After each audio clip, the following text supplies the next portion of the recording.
This is the Mobile Home Park Lawyer Podcast with Ferd Neiman.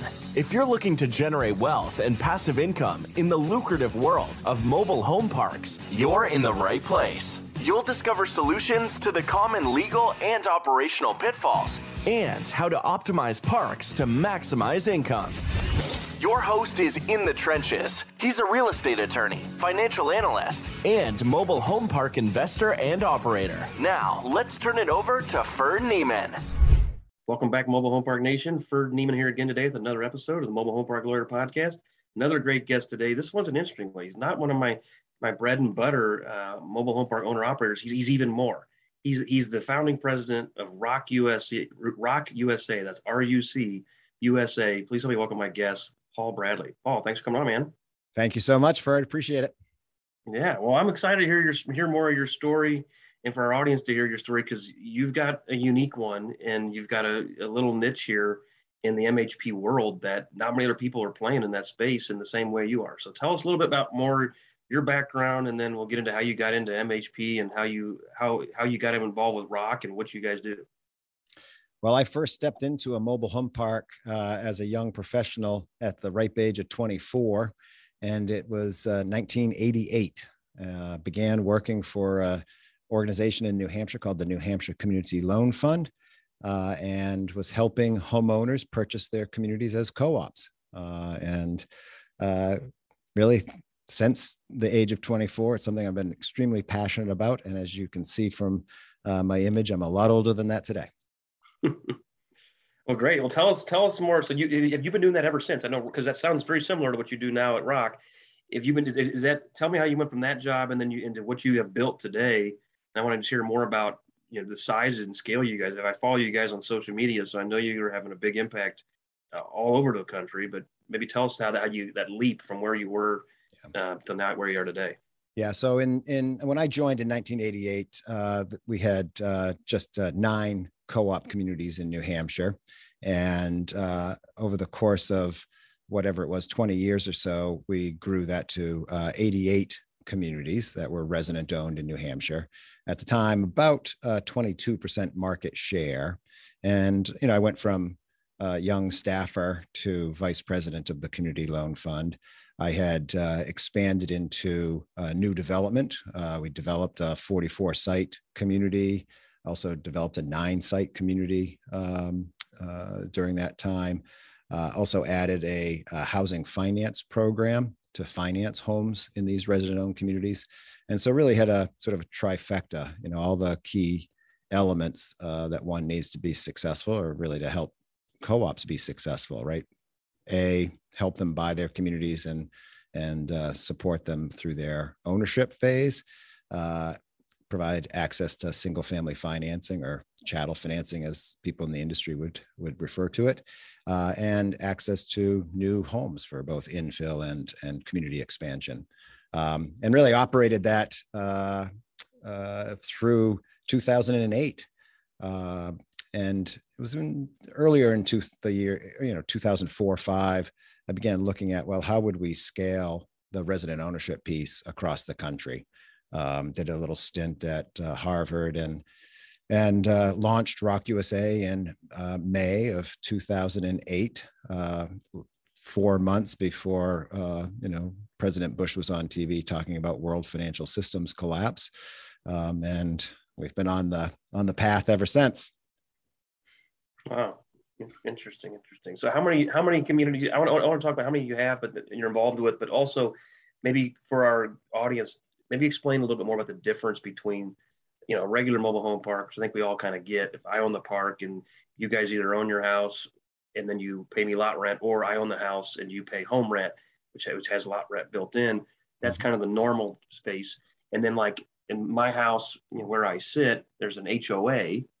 So there's bylaws or covenants, easements, restrictions that run with the land, run with the title. So for example, I can't have 2 sheds in my yard. I can have 1 shed. I can't park a boat in my driveway for more than 24 hours. Rules like that. Similar rules are in the leasing guidelines or rules and regs in a regular mobile home park. In your case, with the co-op, explain those differences, how people actually have the ownership. And then I know we're going to get into a lot, and I know what you guys do is how do they have the leadership and just the managerial acumen to run a community, and or do they do it themselves? Do they outsource it? And what's your role in all of that in your organization? So that's what I'd really like to get a better understanding of. And then also we'll talk about how you guys pitch it to your audience, and how these things are financed. And I follow this stuff in the news of you guys, so I kind of feel like I got a good feel, but I've never even been in a resident-owned community, one of yours or another one. So I'm a little ignorant of what it's like. Great. Well, we've got a terrific one just north of you there in Liberty, Missouri. Longtime owner who wanted to sell to the homeowners, and we began working with them. Which one is that, if you can say? It's Liberty Landing. I know that one. Yeah, I think I tried to buy that. I think I'm remembering this. I'm not surprised. A lot of people did. It's a nice park. Yeah, it's a very nice park. I met the community owner about a decade ago at an MHI trade show, and so she's had in her mind for some time wanting to sell the community to the homeowners, and it was the right time in 2021 for her to do that, and we completed that transaction with her and the co-op in December. So we're happy to get you up there that'd be wonderful. Yeah.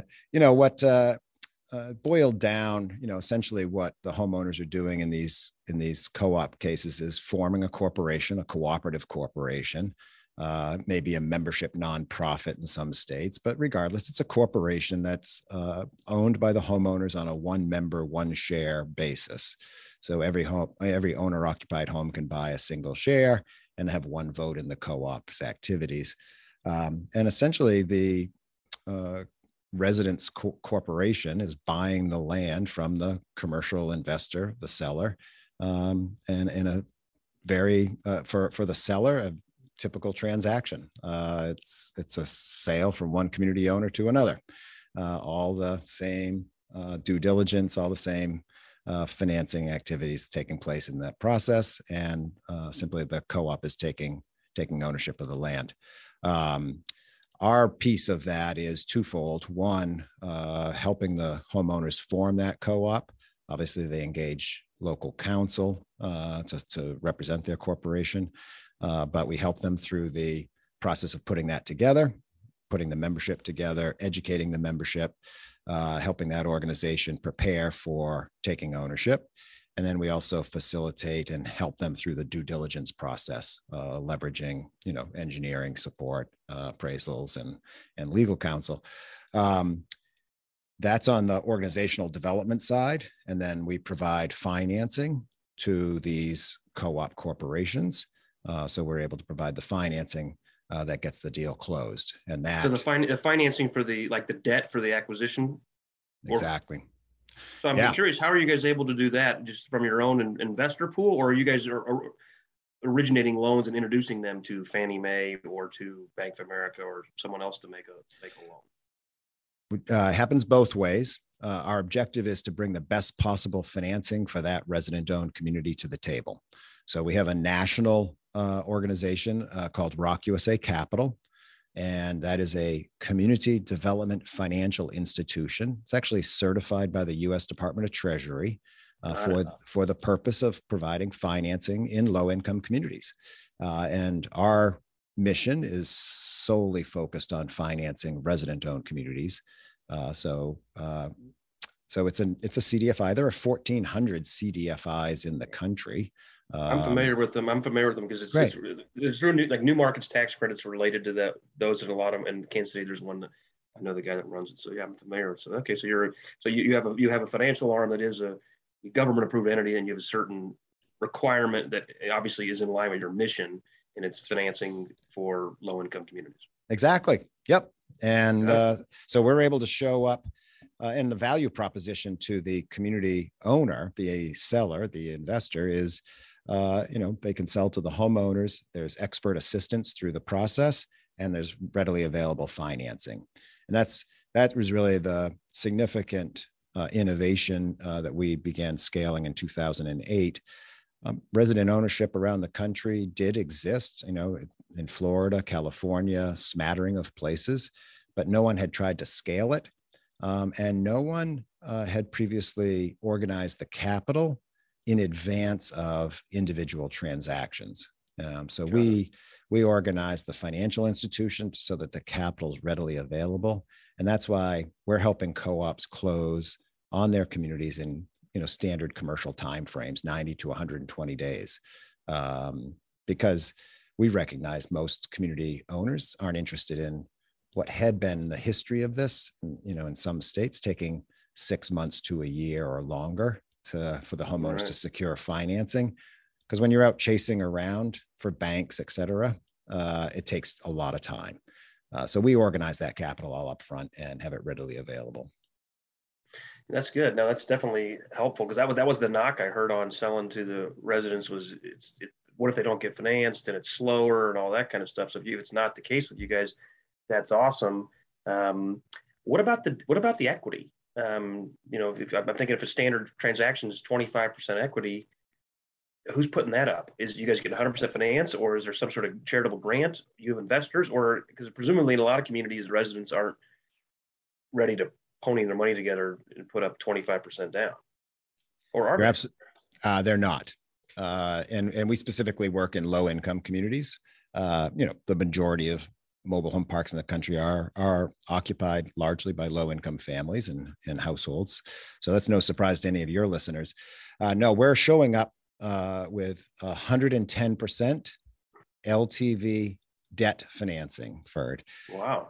Not available to you. Yeah. So okay, give me your phone number. We're going to do more business than I thought. So in effect, we're providing fixed rate debt in what would be the equity tranche for your typical, acquisition. And we do that because our purpose is to help low income homeowners buy the land under their homes and secure that as an affordable community. And obviously the capital that we're raising, from banks and foundations, insurance companies and the like, is for that social and economic purpose, right? To help low income people gain security. So, remarkably, that has been incredibly successful. We have not had any co-ops default on that. We've not had any co-ops resell their communities back to the market. Now, your listeners will be savvy enough to know that there have been co-ops that have sold back to commercial owners. In Florida, that's happening. It's happening right now. But those are market rate co-ops versus these limited equity co-ops that we're forming. So this is a little bit down into the weeds, but in a market rate co-op, it's the scenario you alluded to. Each member comes up with 25%. The membership comes up with 25% equity through the sale of shares, and those shares are $10 or $20 or $50,000 a piece. And what's happening, of course, is those shares have appreciated as the community's appreciated, and so there's now some incentive to sell those properties. Limited equity co-ops, membership shares cost $250, $500, and they don't appreciate. And they don't get, there's no profit motive to sell the land in limited equity co-ops. So that's why you see these are secured long-term as affordable communities.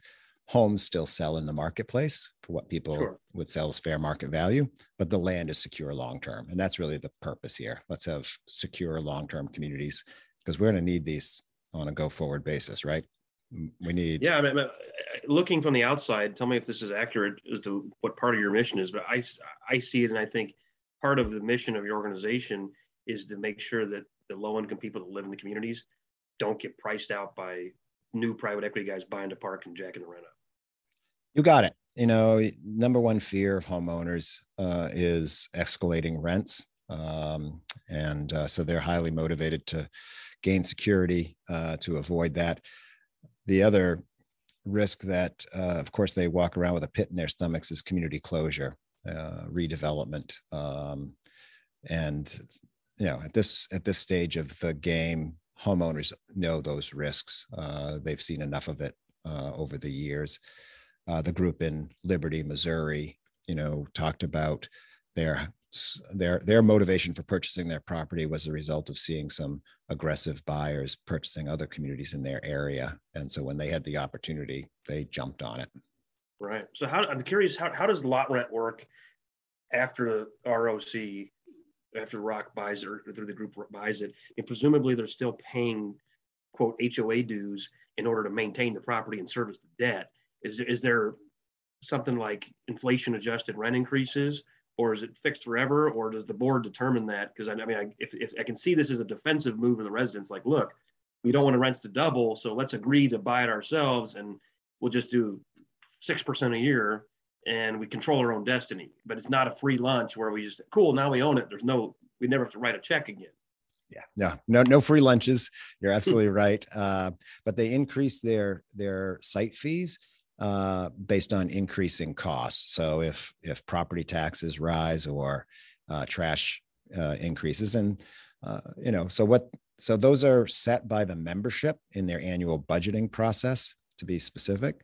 So as costs rise, they raise their site fees. What we've documented is co-ops in ROC USA Capital's portfolio, because that's where we have the best data. They're increasing their site fees at just under 1% per year on average. And latest that I've read on the industry side is annual increases of about 3.9% nationally for site fee increases. Those both are lower than what I would have guessed.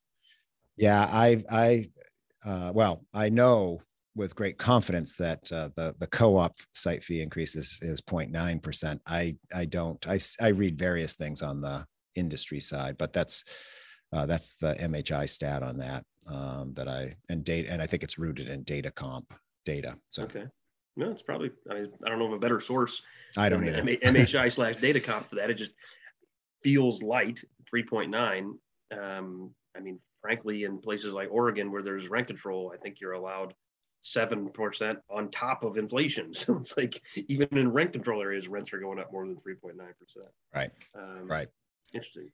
I think I have an idea that I just thought of that could potentially be self-serving for me and other community owners, but I think would definitely be potentially be beneficial to your guys' group. You mentioned property taxes going up. I think the biggest expense in mobile home parks, generally, it depends on the park. It could be management if you need a full-time manager, but in general, it's water, sewer, if you don't have the residents paying it. And the other one, and the biggest unknown when you acquire, is property taxes. Mm-hmm. It depends on the state, obviously, but if you're buying a deal, I'm actually doing a tax appeal this morning on one of our parks. You buy a deal for $1 million, it's on the books for 200,000, it might be reappraised at $1 million, and that's going to really kick your budget in the stomach if you didn't budget it, and or when your valuation, let's say your taxes go up by $10,000 at a 10 cap, it's $100,000 in valuation. At a 5 cap, it's $200,000 in valuation. Immediate kick in the stomach. That's something that I probably understand better than your resident-owned residents. Obviously, you guys will have seen that and will help supervise and educate them on that. What I just thought of, I used to be a county appraiser, and in Missouri, there are three classifications of real estate: residential, commercial, and agricultural. And the assessment ratio is 19, 12, and 32, meaning the commercial people pay almost 3 times. For $1 million farm, you pay about a third of what you pay for $1 million commercial building.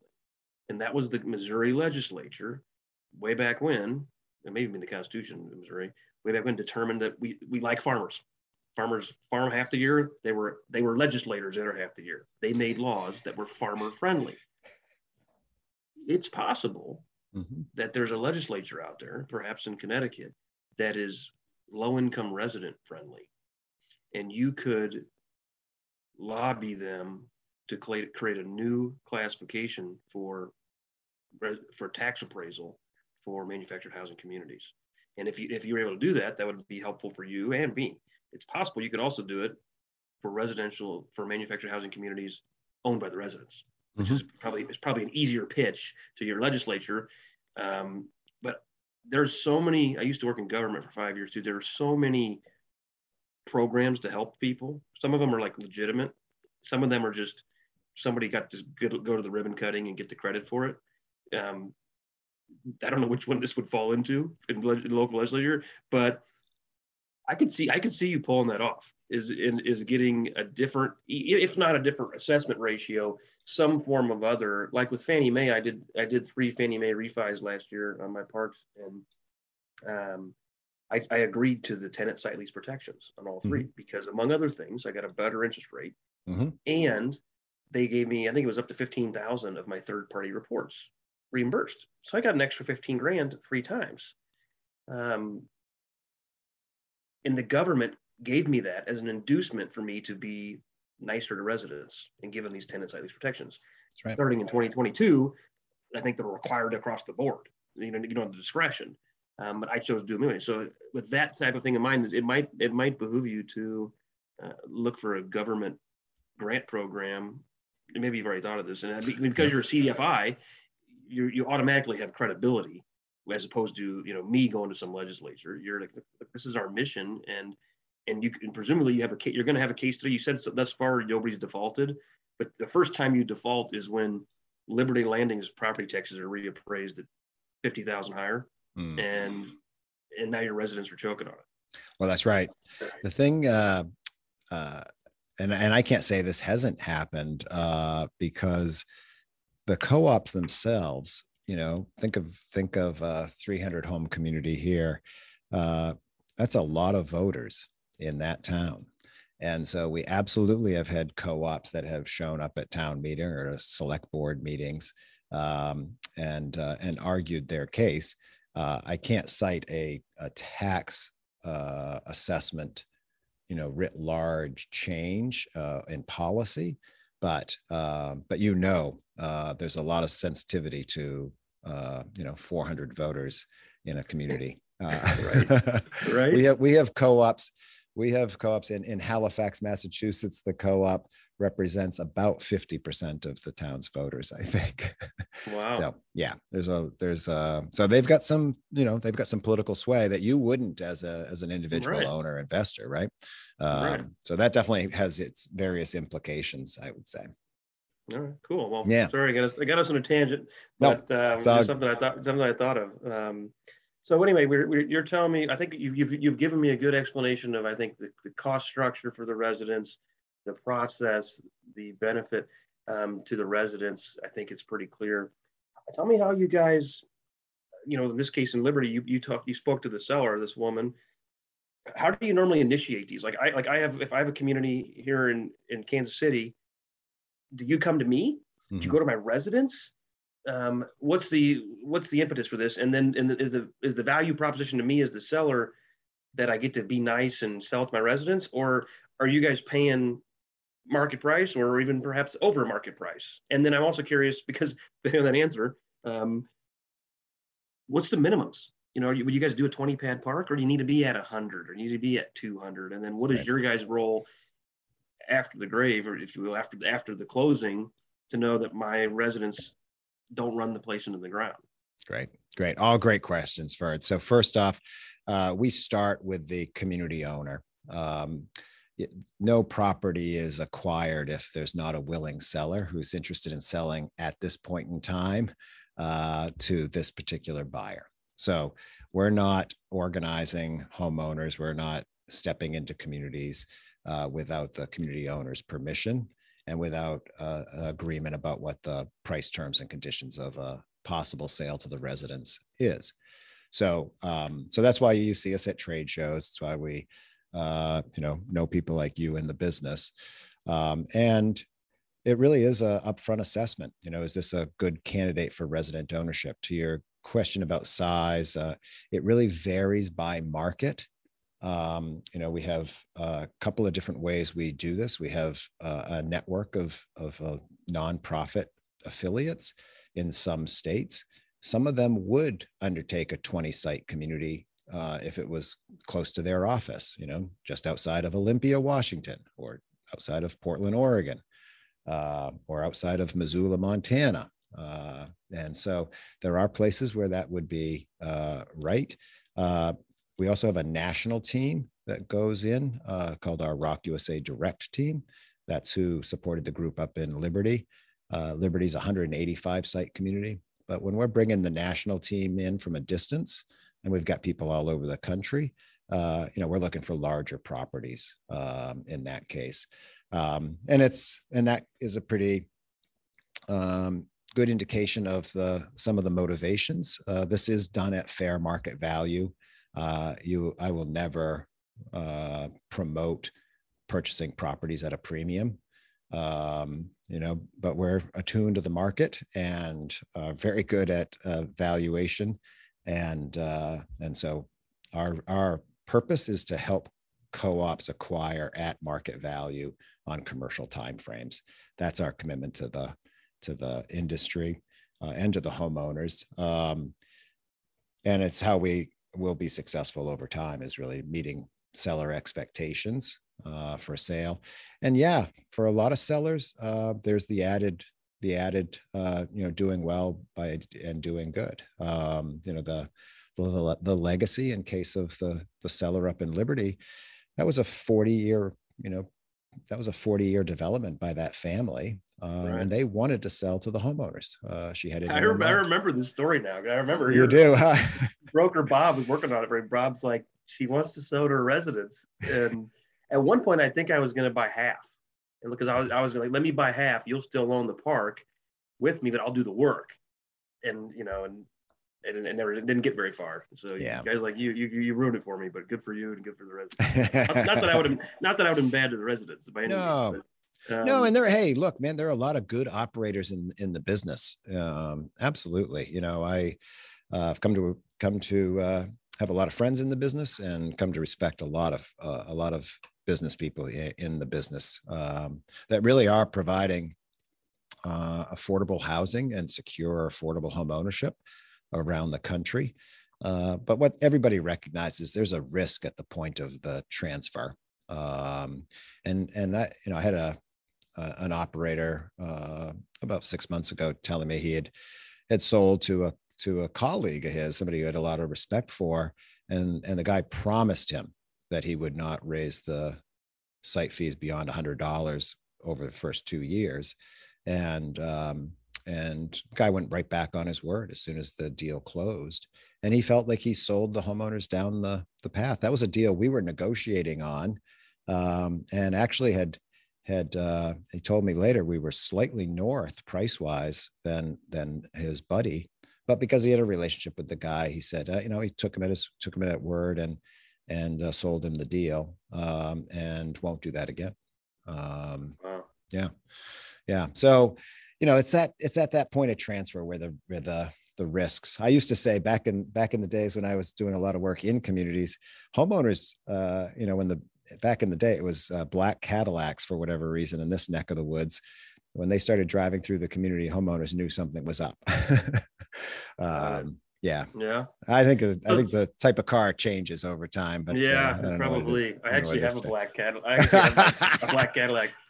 I drive a truck normally, but my grandma, when she passed, I bought her black Cadillac from the estate so I can take it on road trips and stuff. Right now, I'm letting one of my managers use it because his car's not working, so he's using the Cadillac the last month or so. But I have a black Cadillac. It's old, but I'm too young to drive a Cadillac. But it's just it is what it is. Funny. Okay, so let's say I got a 100-space park. We both agree it's worth $5 million, and I say, all right, Paul, I'm willing to sell it to my residents for $5 million and through you guys. What next? When do you bring the residents in, and or what confidentiality do I have? What is your normal close rate? Because one of my fears would be my residents don't know that my park's worth $5 million, and once they find out it's worth $5 million, they're pissed and they don't want to pay me rent anymore. And maybe they want to buy the park, but if they don't close, do I now have a worse work-life balance because I got a bunch of frustrated residents? Yeah, that's a very common fear. So, a lot of people have that in mind. The close rate is north of 95%. The two reasons why deals fall apart: one, misrepresented financials, and particularly misrepresented receivables. Sloppy bookkeeping, bad bookkeeping that just doesn't stand up when you get through it. Your initial assessment based on what you provided, the thing papers out, but then you get into it and so it all falls apart. So we've had that experience a couple of times. And then undisclosed significant infrastructure issues. We all know you have a good working understanding of what's underground in your communities. Let's just have a forthright conversation right up front. And let's knock those two big risks out of the water.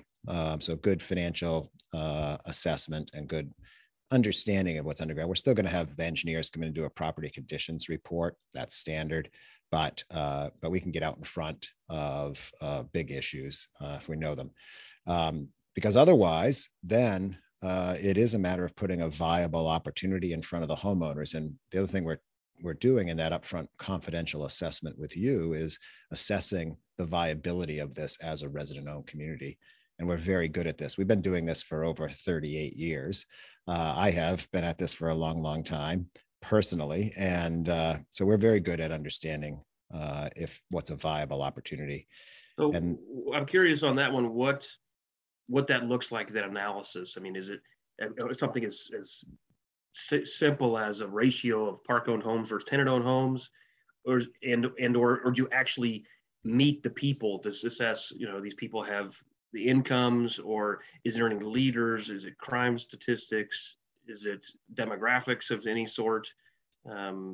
Market analysis, all the above? I'm just curious because I've agreed I want to sell it to my residents for $5 million. It's a fair price for me. I feel like I'm doing good because I'm protecting them from these big, mean private equity shops. All right, Paul, let's do it. But then you tell me my residents aren't good enough or not viable enough.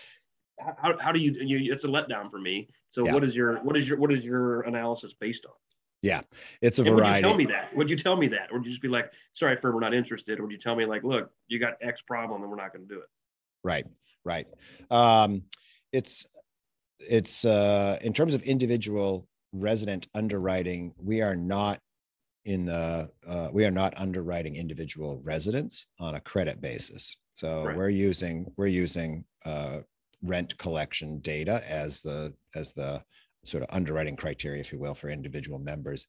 So obviously if receivables are through the roof, we've got a problem right up front. We're not going in, you're not going forward. Let's just be clear. But in terms of capabilities of the homeowners themselves, I have worked in very low income communities and moderate income communities.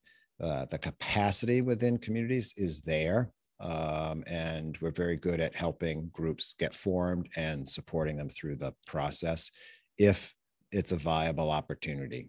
And that just comes back to the initial evaluation with the seller, make sure that there's good economics here, and what we're putting in front of the homeowners for them to ultimately decide makes good sense. And so in the case of, let's just say Missouri, that's our ROC USA direct team. That's Angela Romeo, who a lot of people in the business know. Angela's been at this for 10 years. She runs the estimate of value and runs through all the initial assessment of the community. One thing we do look at is, what are houses selling for in the community? If it's a community of $5,000 and $10,000 homes and significant challenges on the housing quality side, that's probably an indication of significant challenges to organize a co-op. There's a positive correlation between the value of the homes and people's motivation to buy the land. So the more valuable the homes, the higher the motivation to buy. But you can't bring your upper middle class mindset and economics to that. A $25,000 or $30,000 home to a low income family is a very valuable asset. Sure. And so there's a lot of motivation even at that price level. Okay, no, that makes sense. Yeah, and to your question about park owned versus owner occupied, resident ownership works when it's owner occupied. So we're looking for a high percentage of owner occupied homes. We do have some latitude on park owned. And recognize our strategy there is to convert those to owner occupied soon after the closing, if they are included in the deal.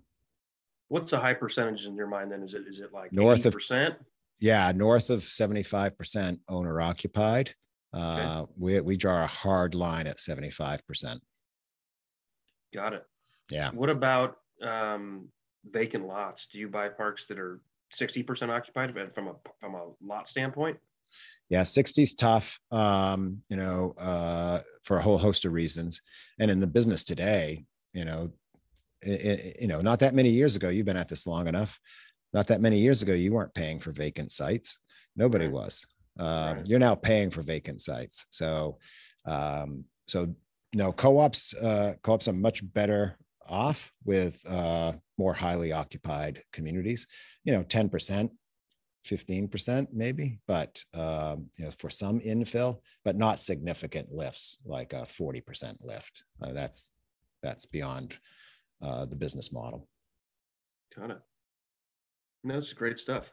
Yeah. What other stuff are we missing, Paul, that we haven't covered on this? I feel like I've asked most of the questions that come off the top of my head. Well, one thing a lot of sellers are curious about is, who pays for all the due diligence right up front. It's a group of low-income homeowners. How does that get done in a commercially reasonable time? So here again, this is not a product available to you, Ferd, but we provide a forgivable due diligence loan right up front. Our objective is for these homeowners to organize a co-op, have legal counsel, have access to all the standard due diligence so they can make an informed decision to purchase. But also we recognize we're working in the commercial market. So we provide a forgivable due diligence loan that's repaid if they go on to purchase the community. But if they were to choose not to, we write that off. And how often has that happened? I think our loss rate is like 3% on due diligence loans. And it's usually, as I indicated earlier, that property conditions report. Did we go into it with our eyes wide open, and did we know what we were going to find, or are we surprised and it blows the thing up? Got it. Now, how do you guys get paid? Presumably you guys get management, you get some sort of asset management fees or commissions or interest for some of the loans you are in the middle of, or by being a virtue of CDI, do you have government funding of some form? No, we are paid one at closing, a closing fee to support the transaction. And then it's through interest earnings on the financing that we generate our ongoing earnings. That interest earnings also pays not just for the financing, but also for ongoing training and education, access to our leadership program and our leadership institute. We're highly focused on helping co-op boards and members get the leadership development that they need. It's the same as what you would provide in your firm, how you're providing ongoing staff development opportunities, right? And so we're very, we spend the bulk of the resources here at ROC USA on ongoing training and education. That's where the biggest piece of our budget goes. Yeah, that's cool. Yeah. That's good. Yeah, because you want people to be successful. I'm a big believer. You do not work and help low-income people purchase their communities if you're not committed and sufficiently funded to stand shoulder to shoulder with them for forevermore. This is a long-term partnership.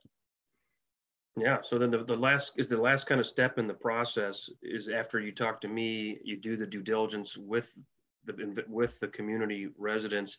They then take some sort of vote, and then if they get to vote, somebody is the HOA president and signs the loan docs, or signs the closing docs. Oh yeah, it's pretty fun. Got great quotes and pictures and videos of this. You're talking about, Debbie Winowitz down in Halifax, Massachusetts, former police dispatcher. She has signed a $29 million mortgage. That's awesome. Pretty remarkable. That's funny.